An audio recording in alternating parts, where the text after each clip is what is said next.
Hi guys, I'm here at a job at Woodford, a new building here, and I wanted to show you a bit about how we install the physical termite barriers. I have to excuse the noise. So what we're installing here is the Termcil physical barrier. So not a chemical treatment, but a physical sheet. The idea is it'll last for the life of the building.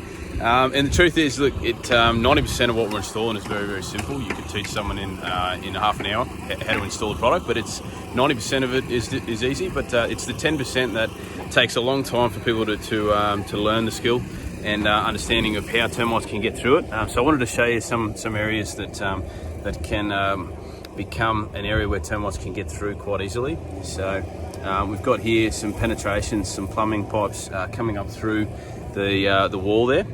So it looks like the install is fairly straightforward. We've actually just cut around the pipe, but the truth is, if we didn't understand how termites can get in, and we didn't install an extra patch and silicone all the way around this pipe, it's an area that in a few years' time termites will eventually find that cavity and create a problem. So the scary thing is we get calls literally every week from homeowners that have houses with physical barriers on it that aren't that old. They'll be less than 10 years old, and termites have managed to find their way into the building. Now, the two ways that it tends to happen is either one, that they've worked their way around the physical barrier, which is a limitation to the treatment. It's not a product failure in any way.